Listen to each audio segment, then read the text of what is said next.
Hey, everybody. And it's Monday, and it's 7 o'clock, and it's time for opinions. And my name is Katie Lowe, and welcome to Rhythm Flow Radio live stream right here on Facebook Live, YouTube, and Spreaker. And the name of that song is Faith. Hey, and you gotta have faith. Everybody gotta have some faith. But you know what? Before I get talking and carrying on, I'm gonna bring in the other two opinionated people. Hey, watch this. Happy Monday, everybody. Hey, Hello. And I'm going to let everybody introduce themselves because they know themselves better than I do. hello, my name is Brother Raymond. I'm Brother Veronica Raymond, wait a minute. Williams. Oh, Wait, Veronica.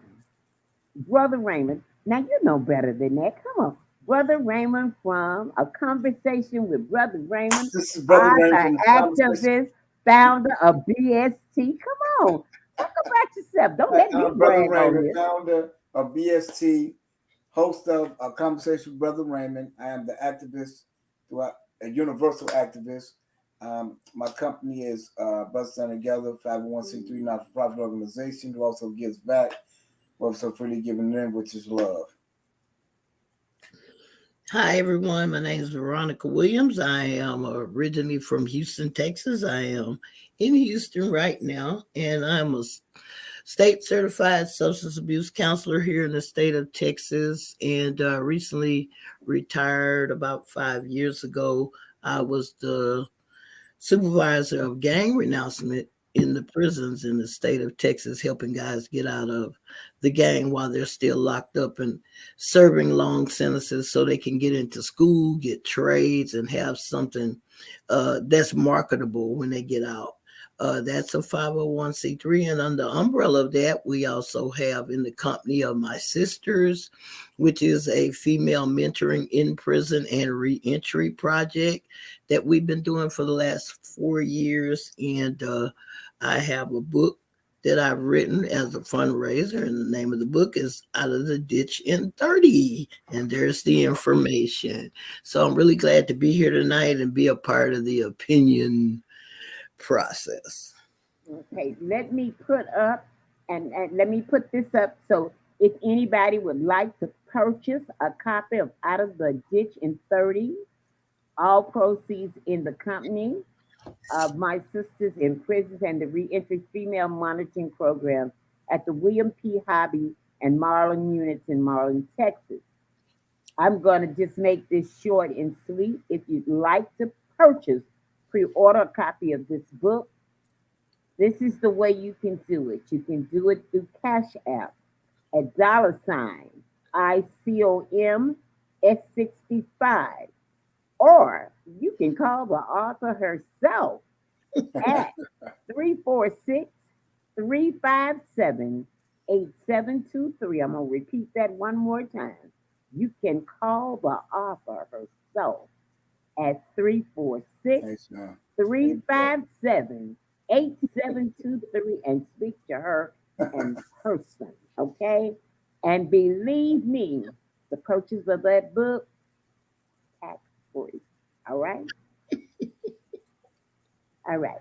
Today, let's talk about the weekend. Who had an interesting weekend before we get into the meat of this show? Tell me about your weekend. I Go had ahead, a Bro. Go I ahead, had Bro. a fabulous weekend. Right after I got done with you guys Friday, I went right into another. It's called Voices of Hope, and it's a women's female Christian organization. And I did a Zoom call with them that turned out to be very inspiring and lucrative. I've already gotten book orders from that entity. And the next day, on Saturday, I was at a conference all day and, just really having a great time with a lot of my brothers and sisters in Christ in the ministry. Met a lot of good people, just had an awful lot of fun. And of course, yesterday was church and then rest. All right now. Well, I had a spectacular weekend. First and foremost, I went home to Chicago and we had the old school, end of the year old school. And at the old school, we was honoring a brother named Lawrence Green who started old school.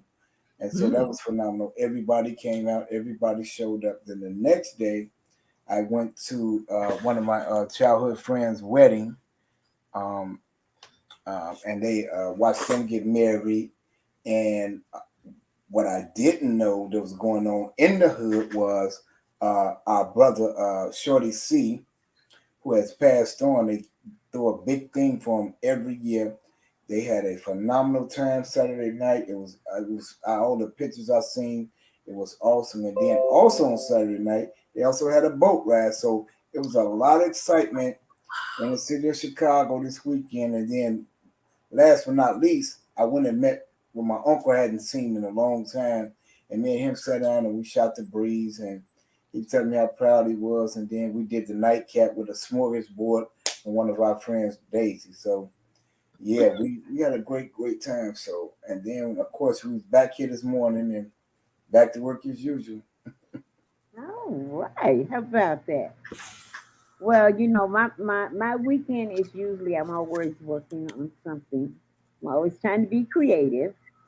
And right during the show on Friday, right before the show, I live right here on the west side in the Austin community. Yeah, Austin community. They had a shooting right around the corner from where I live. And I don't want to say that it was in the high school, but it was near the high school. And uh, it kind of shook my nerves a little bit, Okay. because I want to tell you, it was very, very close to home. Michelle Clark High School is like,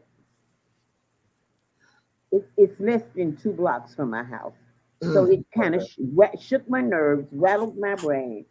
So I'm going to tell you, I kind of hibernated a little bit, you know, not knowing what's going on. And I'm not ashamed to say Chicago is kind of like the wild, wild west now. You never know what's going to happen. So I decided to stay in the house, and I found plenty of things to do up in here. You know, so that was my weekend. But listen, today I'm so glad that you all could join me, because today we're going to talk about, the name of the show is Opinions. And Hmm. opinions are only our views.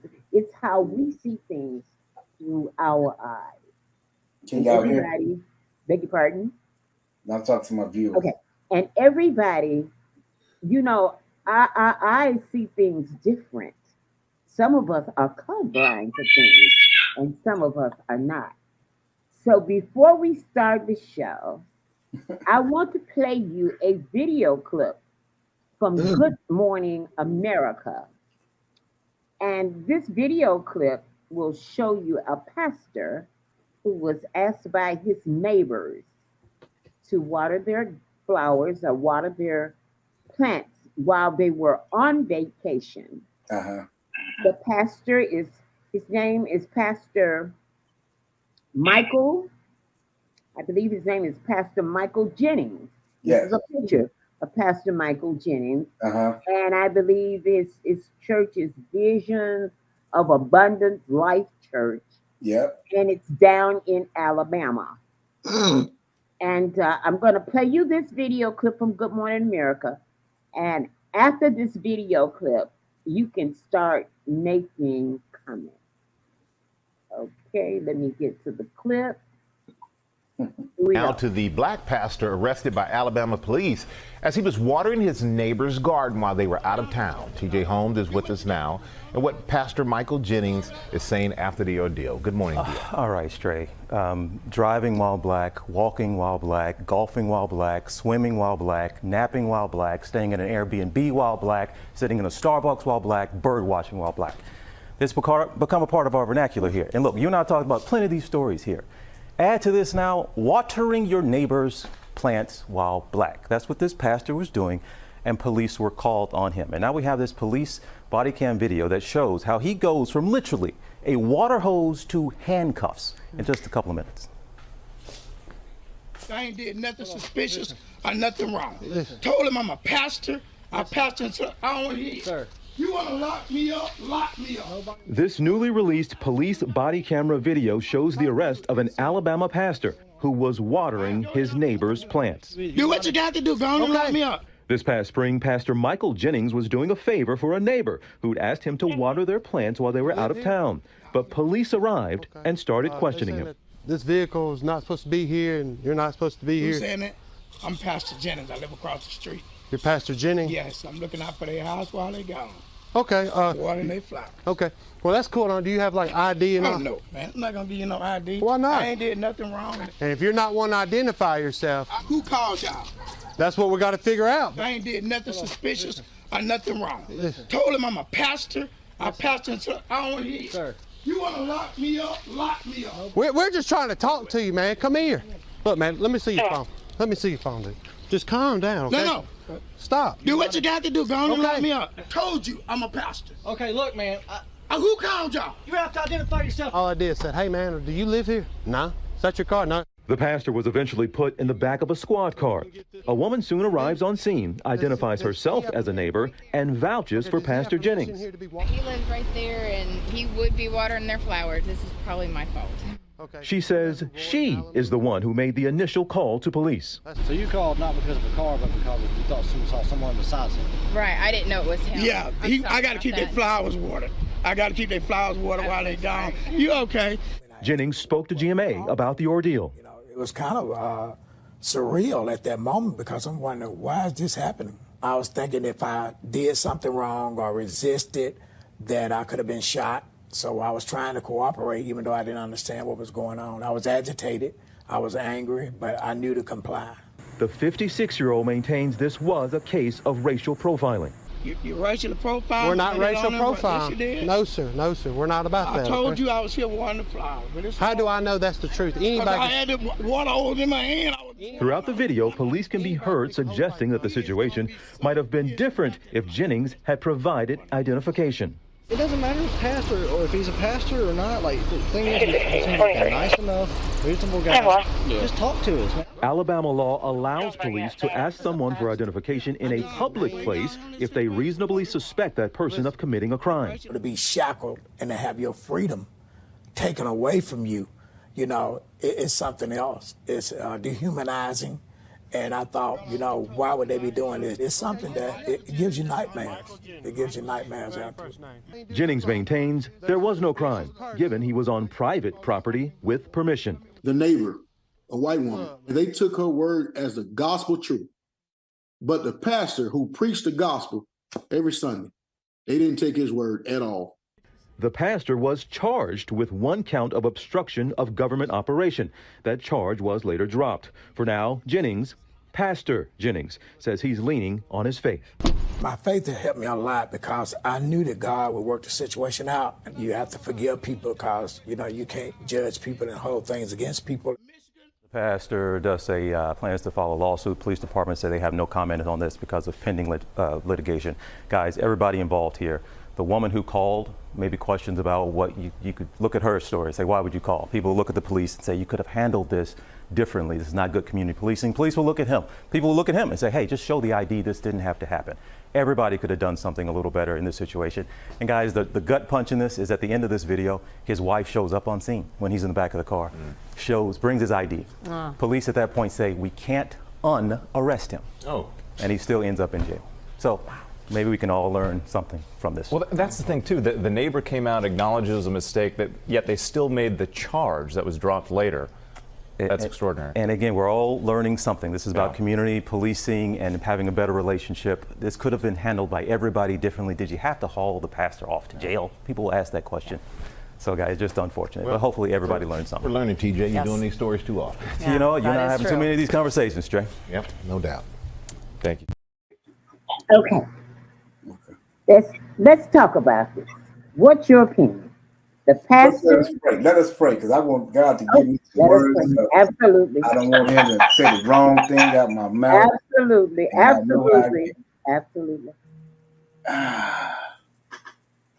Heavenly Father, we come to you thanking you, allowing us to live to see another day, waking us up in our right frame of mind. Lord, you know our hearts and our minds. You know our every step. Lord, we ask you to continue to order them and let no hurt, harm, or danger come to us. We pray all these things in your mighty precious Son, Jesus' name. Amen. Amen. Amen, bro. All right.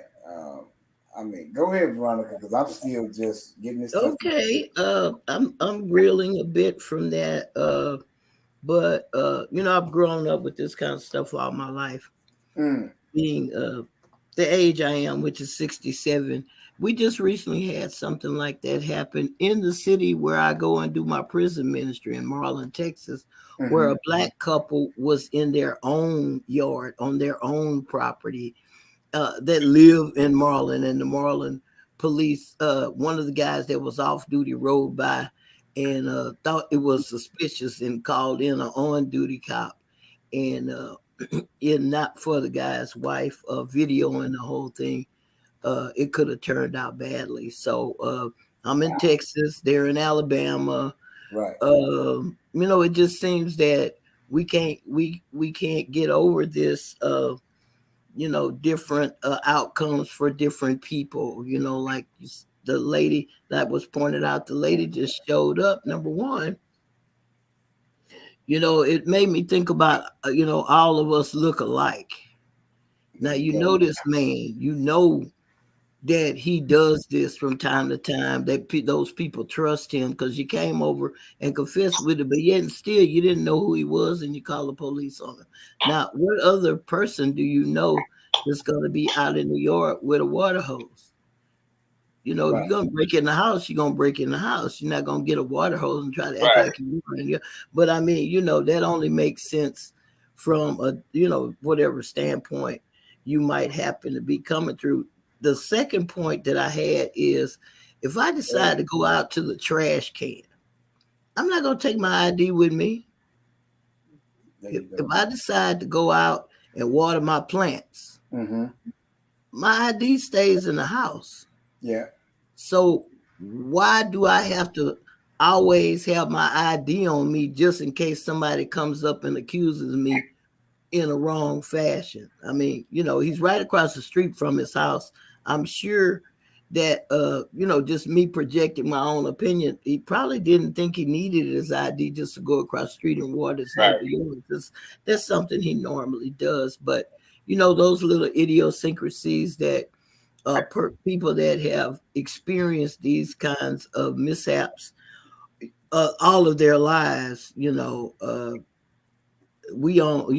I think a certain way, and I'm sure other people think a certain way. And so I just feel like it's just another travesty of justice. Bro, Ray. Hold on. Go ahead. Okay, I want to ask the question. All right.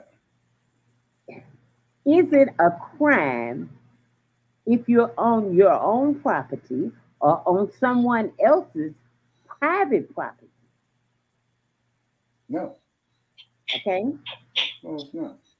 When you're on private property and you're not committing a crime, you're on private property and you're watering the flowers, is it a crime? Right. Is it a crime? No. It all depends on because all this is up to people's opinions, is what it turned out to be. Right. If there's a law in Alabama that says that, I don't know. I'm not from Alabama, but I know. I thought the law in any state, they could only ask you for ID if you are suspicious and on public property. Well, I said as far as I know. And that's it. That's the whole thing. But it's this. It has nothing to do with private, public, or nothing. It's just this, the color of our skin. And because she seen a black man watering the garden, which if she'd have paid attention, first of all, she'd have seen that he was watering the garden. So that went right over her head. All she seen was black. And that was the whole deal. But she knew him. But no, she knew him then. But when his back turned, all she seen was a black guy. Well, whether it was turned or not, if you've been trained that way, your training gonna kick in before and that's the whole. your And that's reasoning. my point exactly. That's my point exactly. So at the end of the day, whether it was public, private, sector, it's the color of our skin. Now, had there been a white man watering that garden, she wouldn't even call no police. And then she went around and said, "Oh, I made a mistake." Yeah, you made a mistake because you thought it was something else. And when it turned out to be the pastor, now it's egg on your face. And see, that's the whole thing. And not only that, when he told him, he said, "I'm a pastor. My name is Pastor Jenkins, and I live right across the street. You know, these are my friends. They tell me to water their gardens." And he's real calm. First of all, his demeanor is so smooth and laid back. You have to know that ain't nothing going on, and he's just probably watering the garden. And if I was coming to do something, as you stated earlier, Katie, why in the hell would I have a water hose in my hand instead of getting? I would be in the house trying to get whatever I'm trying to get out the house, and I'd have been gone by the time y'all came. If this was a crime, if I was trying to commit a crime. But with any kind of decent police training, I think the question should have been asked, well, since you live right across the street, is there anyone at home that could bring your ID over here for you? Hey. Since he had his phone with him. But that's they did bring his ID. They brought it at the end. But what we talking about? No, when the questioning was going on from the police. The policeman should have been asking valid questions instead of just assuming because this white lady called him that there was something going on that shouldn't have been. Right, and then not only that, I told you who I am. Now, if I'd have been somebody other than, first of all, I wouldn't have been there. I wouldn't have been in the first place. If I was any other person than I say I am, why would I be there knowing that you can find out any way you need to find out? And secondly, I tell you, I'm a pastor. Not only am I Raymond Richard, I am Pastor Raymond Richard, and these are my friends, and so I'm just watering their garden, and I'm walking up just as calm as I ain't made no. He didn't get loud till they started getting loud with him tomorrow. Well, you got to show us some ID and all that. Okay, it's been many instances. We can go back to all the instances. That's how the white boy was able to shoot up the places. They ain't asked him for no damn ID, and it was after the fact. You know, when he went in there and killed all the black people in the church, shot up the parade, they ain't asked him for no ID. And then the other boy, when he shot and killed all the people in the church, they took his ass to McDonald's because he was what? He was white. So it was, like the pastor said, it was racial profiling. That was downright, and he should have filed a lawsuit against him because they was, to be a sergeant, as Sister Veronica said, he's a sergeant. He should have been well trained on that. He should have been the first one to say, hold it. They are there. The police are there to diffuse situations, exactly, not escalate them. De-escalate. And they didn't de-escalate it. They infused it because now I'm telling you, I live across the street. So for one, the officer, he wasn't trained properly, and then the sergeant. This is what a racial profiler come in at. He's a sergeant. He knows better. Well, he's supposed to know better. So he's supposed to say, okay, if he lives across the street, then, like Veronica said, is anybody that can verify you or get your ID so that way we can resolve this issue.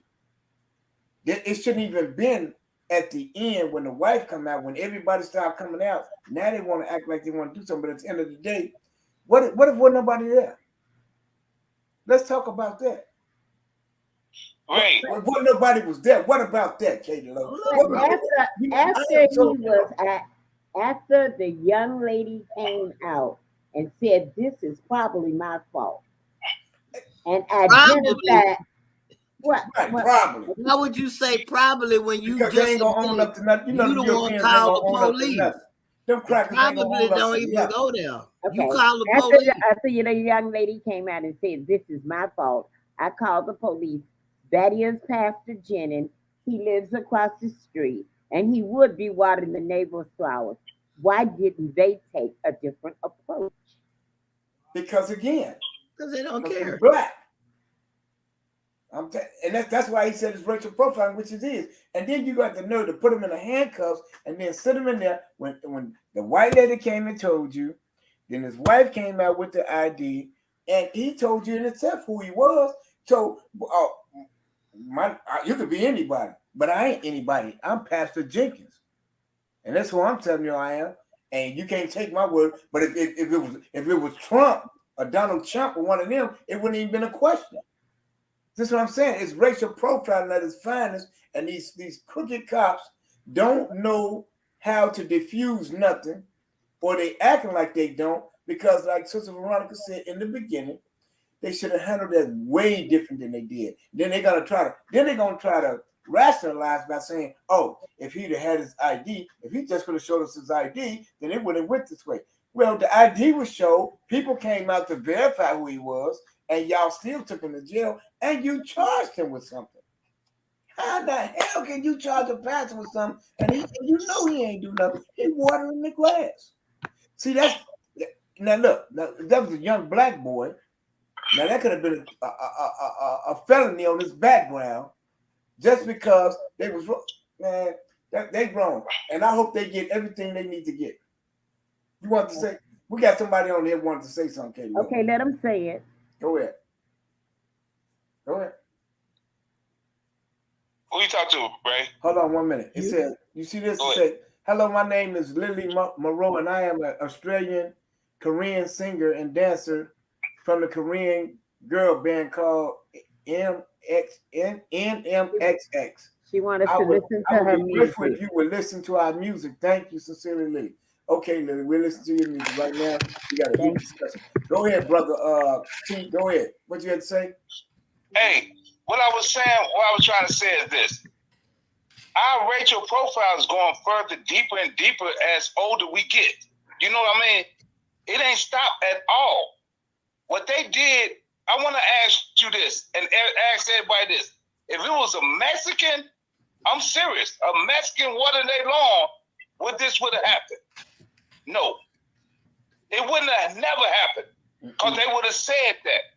That girl, that lady, whoever did that on purpose. And the police officer, I mean, whoever they was back then, they did that to try to push us back down. Their whole thing is to push us back down. And I'm serious. I believe they want to put us in our place. They trying to put it in a place where they say that this is where you at. You need to stay there, man. Because this man, they don't have to ask him for his ID. You got a water hose, like you said. We know how to get out. If you want to do something, you go get it, got it, and gone, right? What is a water with a water hose for? You know what I mean? The police knew that.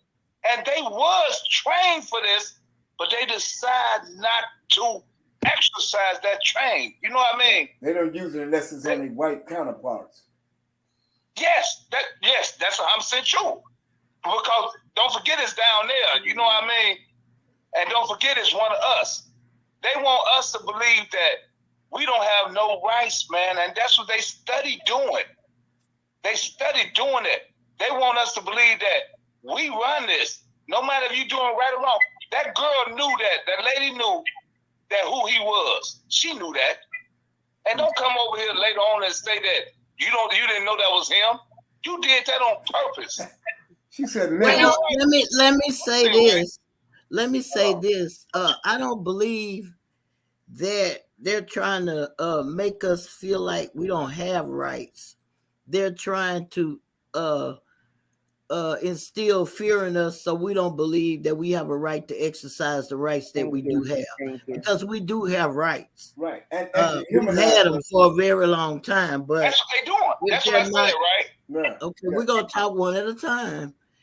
If we're going to have a decent conversation, we're just all giving our opinion, and that's my opinion. Is that you can't take something away from me that has been given to me. Now you can treat me in a fashion that happens to turn out badly for me. At the end of the game, all these people that have gotten killed over the last couple of years, and the misunderstandings and the trials turn out that everybody's okay, just like they did when they was lynching people in the 20s. I'm a product of they burned a cross in my mama's yard, okay, in Louisiana. So, I'm real abreast of the things that we've gone through over the years. But anytime you got a remnant And all it takes is a remnant. It doesn't have to be a whole race. But anytime you get a remnant of people that believe that they've been historically wronged, then you can't expect that remnant to just go away. They're not going to do it. They're still raising their kids to believe that we're substandard people, that we don't deserve rights.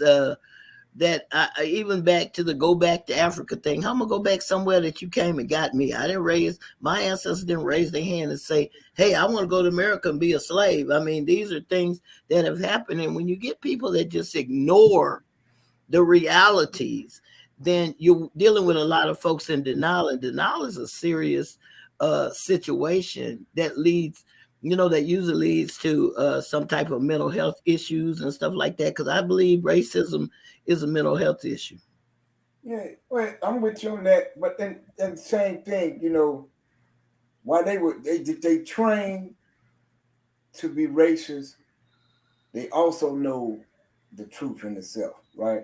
And so everybody knows that, and this don't even take common sense. Dog sense would tell you if a man or a woman is somewhere watering a garden, that he or she is not up to anything. No matter how you want to look at it, whether they black, white, purple, blue, whatever. So for you guys to come and insinuate anything other than, not only that, the thing that shocked me is you get to the scene of the crime, you see me with the water hose, and I'm still watering. I'm talking, and I'm still watering the grass. It's not like the plants. It's not like I'm trying to do anything. I ain't belittling you. I didn't put you. I said I'm just watering grass with my friends. I'm watering grass. I'm pastor. So and so, and that's it. And then what they did was, oh, well, we're the police, and we said that we got a call that you were up to no good. I got a water hose. And he's looking at him. I got a water hose. My friend. And he never get upset. And I think that's what infuriated them, because they couldn't rattle his cage. They tried to, but they couldn't get him where they wanted to get him, where he would jump. And that way they could say, oh, we've been fit for our life, and they could do something to him. See? Well, that escalated the situation for them. I think they wanted him to snap. Who else wouldn't snap on that? But you see me with a water hose. Right. Okay, we know about the water. That escalated the situation for them. Right. Because things were not going their way. He had faced them with the facts. And let me tell you something about common sense. Okay, whose common sense are we talking about? The common sense that our parents taught us? Because I've worked with gang members. Okay, if you grow up in a cartel, your common sense don't look like mine.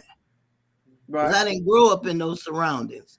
So it's virtually impossible to tell what kind of surroundings the people that are still having these, mental health, racial issues, we don't know what their common sense look like in their home. And so another common sense, you got to define what common sense you're talking about. And another thing, they didn't like the way he spoke. They did not. They did, believe me, they did not like the way he spoke. He was not a Yasamasa man. No. Okay? He spoke with dignity and he spoke with authority. Yeah. He showed they don't like that. She right. And that escalated. They don't like that. When they like speak to you, you're supposed to bag down. Yes, sir. No, sir. And not one time did he do that. And they didn't like that. And that's it. And okay? That's it. But that's the whole thing. Another thing in the video, when they said, well, how do we know you were watering the grass? He said, thank you.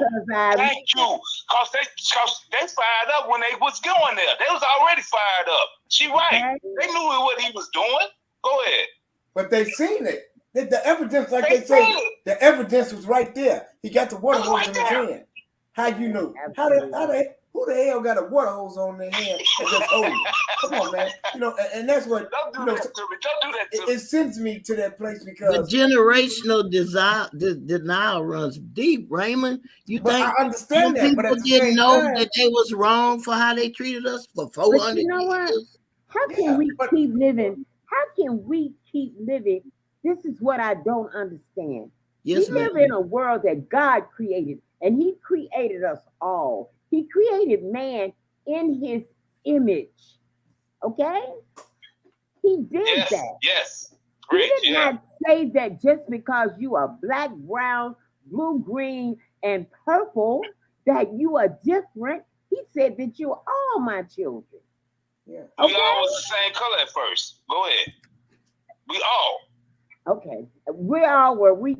We're I not know. going there. I'm not going into that, but I'm just making something general. Okay. Right. If you cut us, we all bleed the same blood. We all have the same organs. All of us do. How can there be such hatred? How can this when will this stop? I know that somebody has to keep teaching this, but down the line, somebody has to stop. Yeah. If you notice, these were young cops. This man was 56 years old. These cops were much younger than he was. Yes. Huh? That's right. They were younger than he was. They had to be taught this. They had And to be. these are the people that serve and protect. And that's why the building the relationship is so hard right now because of these simple little practices that they go. And like Dr. King said, once you stand up, they can't ride your back no more. That's right. That's what it is. Yes. And like Malcolm X said, I'm non-violent when you're non-violent with me. So these are actions and the tactics that Fred Hampton Seniors, the Black Panther Party movement, that have laid down and they stood on it. See what I'm saying? We're not standing on it. It's okay. No, it's not okay. They killing our kids in alignment rates. Okay, we have black on black crime, but in that black on black crime, it's so much police brutality that goes on, and it's been going on. You know, it's over. And this is working in the prisons as well. It is over 65% of people incarcerated who are innocent. Yep. Yes. I'm talking about innocent. And don't forget that. Go ahead. And not only the abuse, beating people, you beat them into submission to where they just pick up they want the beating to stop. They just sign away. Don't even know what they signed. Yes, sir. And I've witnessed that. And so it's like we have to take a stand on this. We cannot. We can't keep doing this. It's gonna keep going on. The young boy, the medical boy, the boy had a mental health issue. They killed him. They killed the boy in Kansas City, and they keep getting away from it. They keep getting away with it. You know, and this is what we're saying. It's just, and this is just my opinion. The Bible says the eye for eye. We just gonna keep it all the way from it. So, I mean, it is what it is. Because at this point in time, they're not respecting our human or our civil rights. So they're saying, forget it. So now my daughters, my wife, my sister, my brothers are in fear for their life because they are black. So it's got to come a time where black folk got to stand up again and let them know, no, we're not going for that, okay? Because at the end of the day, it ain't going to stop as we see. It's over. The city of Chicago gave out almost $1 billion in wrongful convictions. So that lets you know the police they're not physically, mentally, or spiritually trained to do their jobs. And did nobody say nothing for over 20-some plus years until, guess what? Now this is the kicker. To the white man and the white women got involved and said, oh no, they didn't do that. Right here it says that they're innocent, so they couldn't have done it. And that's when the Innocent Project came in. And so that's crazy. But Raymond, wait, can I say something, y'all? Yeah, come on. I want to say something. What you said, I was just thinking about. It seemed like it was so much power. The people was pushing so much in the 60s and the 70s than what they doing now. We don't got that many people pushing now. It seemed like to me these people ain't pushing like you doing and we doing to tell these people that this stuff is not right. You understand what I'm saying?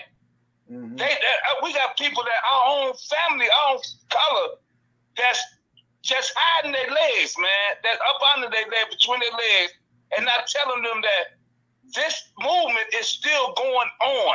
Do you think so or not? Because this movement supposed to have been going on since the 60s. And it seems like a lot of us stopped the movement. What you think? Yeah, I believe that we should stop and look at the fact that the new tactics, okay, every time a tactic fails, they come up with another tactic. Okay. I believe Black people need to be looking at the fact that the way what do they call that? Affirmative action was used. It was more, excuse me, it was more like a tool for our destruction, because soon as we didn't have to shop with each other no more. We're so grateful to be able to go up on the 3rd floor on Macy's now. You know, they built the malls and we ran out to the mall. You know, we still, until we stop with the consumer attitude, until we become our own entrepreneurs like we were born to be, until we stand up on our own 2 feet and say, hey, I'm going to do this. You know what happened in schools here in Texas when I was a little girl? I was in 7th grade, and we went to Freedom School because the white school didn't want us going to their white school. So the parents took the kids out of the schools in the Black neighborhoods, because if you want to get a school district, you got to hit them in the pocket. The way you hit them in the pocket is hit them with attendance. They get paid by how many kids come to school. So some of the Black teachers came out of the schools and taught us at churches. My 7th grade class was at my church.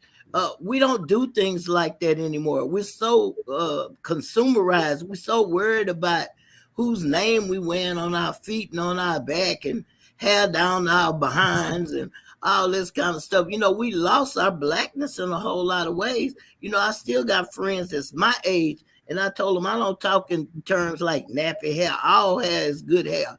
You know, we have to be able to stand up and say who we are as a person on a daily basis. It's not going to just happen at no rally, because you're going to have a rally, and just like when somebody died in the family, 2 weeks later, ain't nobody going to be calling, ain't nobody going to be saying nothing. You know, we really have to realize that our lives and our children, our futures are at stake as Black people. And that's what Martin and Malcolm and everyone else that was in those movements in the 60s, that's what they understood. They were thinking about the generations ahead of them, not just the generations in which they live. So we have to start really formulating our own mentality, because until we change our own mentality, how am I change somebody else's? I can't change my own. Yeah, and I'm with you on that. And in the same token, though, sister, what I'm talking about is now with the movement. Now, you know, Malcolm and Martin, they both made a critical mistake, and the critical mistake that they made was they went against each other in the beginning, because we're powerful together. And not only that, what I'm saying is when 2 or 3 of us get together, first of all, the reason why the animosity it is in itself is because they seen how powerful and how dominant we are, and we didn't know who we were. And so they said they don't even know who they are. And they came with the Christian Bible, in which we created, and then we come from praying to being enslaved.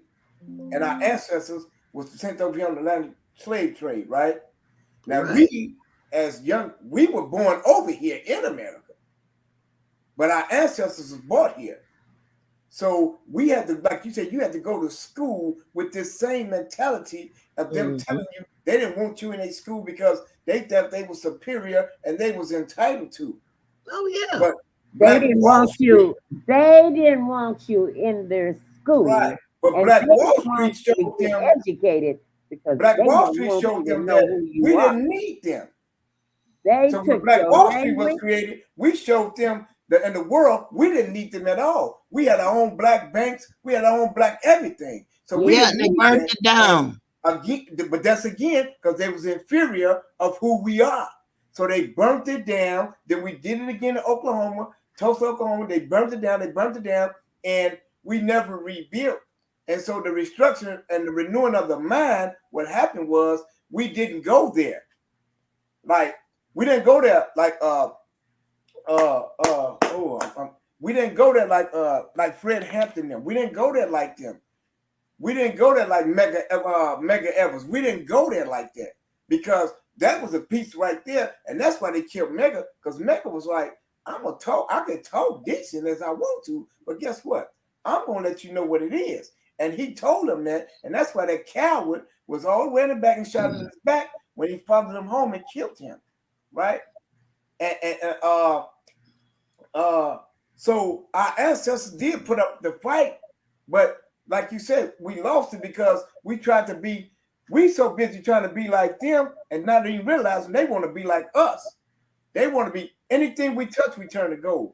Any sport we get, we rule, we dominate. That's why Serena is being celebrated tonight because of the dominance of what she had so long, and Michael Jordan and Tiger Woods and so on and so forth because of the dominance we have. But we have, like you said, we have to look inside of us. If we stop spending all our money in them European stores, they will go bankrupt. They sure would. We got to get back. Now we got to get back to this subject. But I'm just saying, and that all adds up to Pastor Jenkins. Now he teaching the word of how he wants his people to go and how to abide by. And then we see this happening. Now we saying, Pastor, man, they did you. So if they do you, what you think they'll do to us? That's my opinion. That's my opinion. That's my opinion, Kayla. Let Katie say it. That when you become a police officer, I'm just trying to stick to this subject. I'm trying to educate myself. I'm trying to learn some things that I don't know. Okay. And that's why the name of the show is Opinion. Mm-hmm. When you become a police officer, I don't care what state it's in. Isn't there a set of rules that you have to abide by? Aren't there tests that you have to take? Aren't there laws that you have to follow? Yeah, they sworn on those.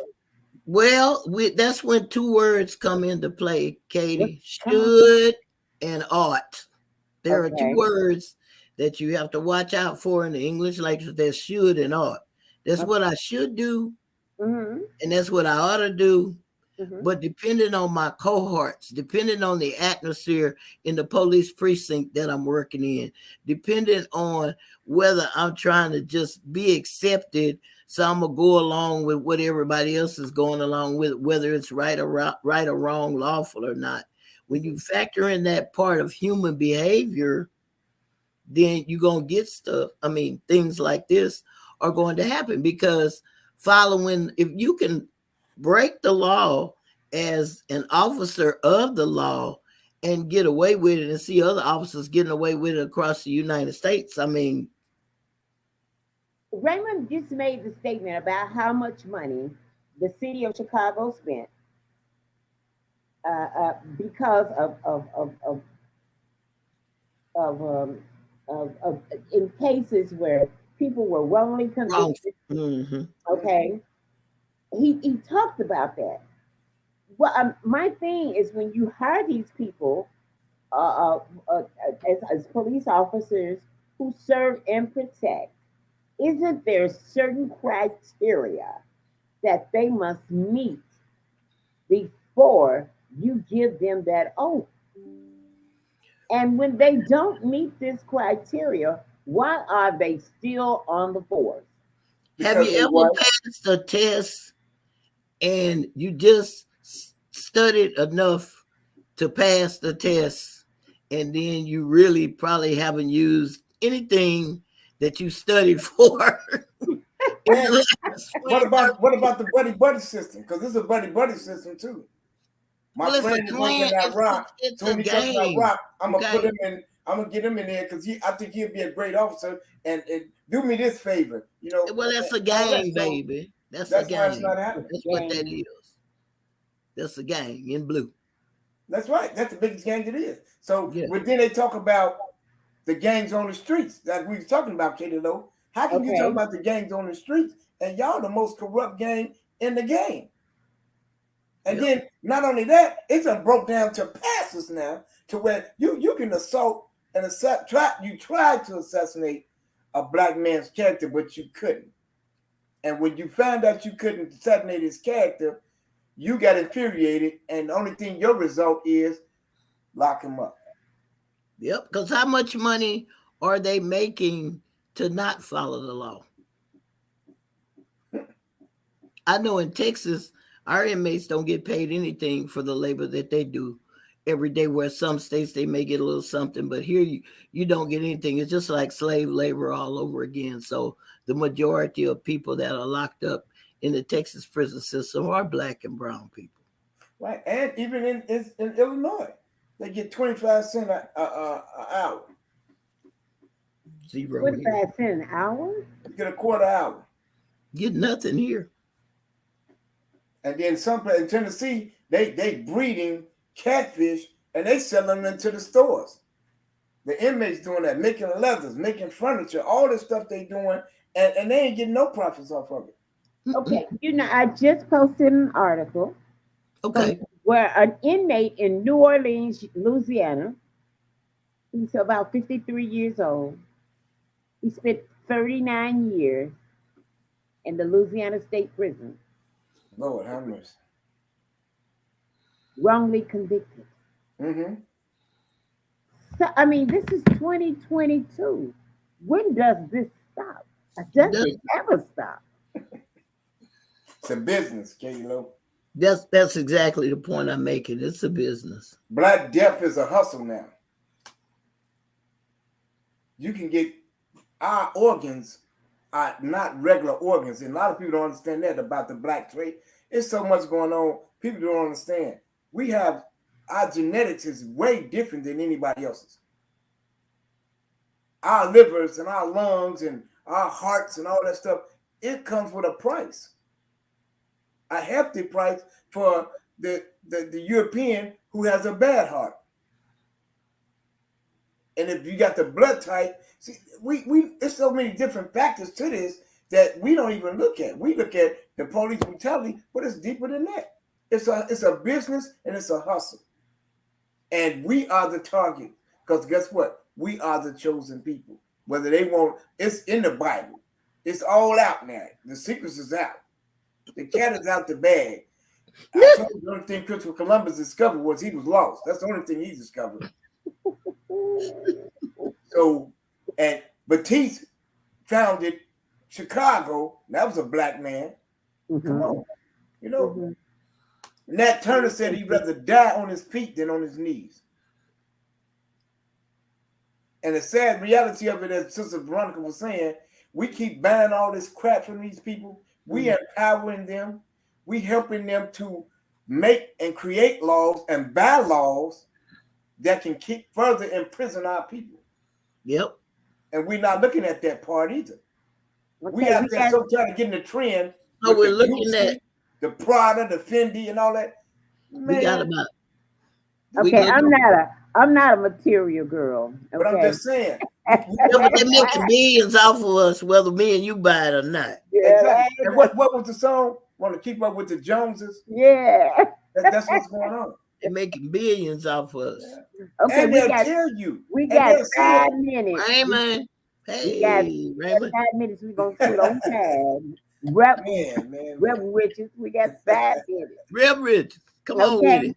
I'm just saying what I'm saying to you guys. Okay, everybody get their last opinion. It's just like this. About Reverend Michael Jennings. Reverend Jennings was a scholar, even though he was being assassinated, right? Because they tried to assassinate that man's character. And what he showed all of us was you can destroy them just as calm and gentle as you can do raising your voice. And in fact, you have more power because now they're inferior of you because he didn't break a sweat. And 30 years he's been in his ministry. And he's seen a lot of things too. And that could have been his turning point. Because David did it, Peter did it, Joshua, all them did it. They did dirt too. So God would have forgave him, but his humanity, he showed them, I'm bigger and my God is better. See, I serve an awesome God. And although you might put me in these shackles, you can't hold me. Took me back to Shadrach, Meshach, and Abednego. So that was my awakening on that. And I applaud him. And he sued him. And I'm glad he sued him. And they should pay him. And he should make a public apology to the whole world can see. Dang, I am. Okay, Sister Veronica. Well, I agree totally with Brother Raymond had to say, and I believe that it's unfortunate that we find ourselves in this country in this dilemma to where we have to deal with. There's so many of us Black people that have, like Reverend. We would never have heard of this pastor if this situation wouldn't have happened. And I'm sure he's a wonderful man has helped a lot of people in his pastorship over the years. But unfortunately, the first thing we've heard about him is this unfortunate incident. And there are millions of us all over the country that are dealing with, we're doing marvelous things in our communities, but that don't sell newspapers, that don't sell, products and stuff. So I believe that, this has been a really good discussion.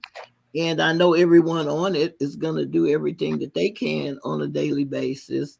I just wish that some other people would start joining us, not in radicalism, but in, like Brother Raymond said, our view of common sense, and make some better things happen for ourselves, because you got to hit them in the pocket. If you don't hit them in the pocket, you can forget it. Because they don't care what you say, as long as you buy their tennis shoes, their purses, and you can say whatever you want to say, but come on to the mall and get this $500 purse, and we're going to be all right. Yeah, and I agree with Veronica. Remember we shut down Magnificent Mile when they killed Laquan McDonald? We cost them billions of dollars. And they said, okay, we're ready to talk. We're ready to talk. Yeah, because we shut them pockets down. They was ready to talk. And that's what. Thank you, Katie, for this awesome. I thank you for that, bringing us back to that, because that's the equalizer right there. Right there. That's Get the equalizer. And if Katie Lowe got them products, then let's buy from Katie Lowe. That's our sister. Yeah. Veronica, our sister. Sean, Nikki, our sister. Nate is our brother. You know what I'm saying? Let's buy it from them. Yeah. Let's buy it. If it costs $200, let's buy it from them. But we've been brainwashed to not buy from our own, but we're buy from some people where they don't even care about us, and ain't none of that money going to the Black community. How many people showed up for the 3 boys that got shot at Michelle Clark? See what I'm saying? I don't know, but I wasn't. It's just the fact that what I'm just saying. You wouldn't want to believe it. I got you. Tell them come on. It's a Michael Jordan sale. Michael Jordan, you got the Jordans out, and the whole line gonna be from Reverend. This a road to up north.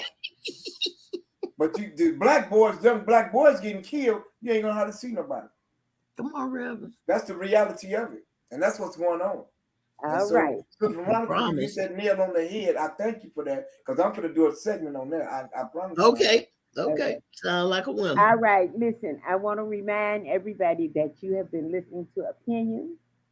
I thank you, author, activist, and founder of Brothers Standing Together, Raymond Richards, and my sister, Veronica L. Williams. Hey, I want everybody to get a copy of that book. Let me see if I can get it up here. What is that? Out of the Ditch in 30? 30. In 30, baby. I want everybody to get a copy of that book. Listen, cash app this sister at SICOMS65, or give her a phone call at 346-357-8723. It is a tax-free in-kind donation. Okay, it is Listen, you are helping out my sisters in prison and reentry females monitoring program at the Williams P. Hobby and Marlin units in Marlin, Texas. Hey, sow a seed today. I also want to give, hey, my shout out to my friends at Brothers Standing Together and my friends at Martha's Helping Hands and my friends at Oval Cleaning. And I want to leave you with something today. I want to leave you with this. This is a wonderful world that God created. Mm-hmm. And there is one thing that God created in this world, and it is called music, where unity meets humanity. Music is the universal language of all mankind that emotionally speaks to something deep within our humanity. We need to take that music and turn it into something else because we are all souls that God created. We need to become colorblind in this world and see each other as a human race. We need to get rid of all of these other adjectives and adverbs. We're That's all true. God's children. Y'all need to get some faith now. You know what I mean? Yes. See y'all next Monday right here. Oh, and Friday at 5. All right. Have a good night, everybody. All right. See y'all. Bye, y'all. Thank y'all for tuning in.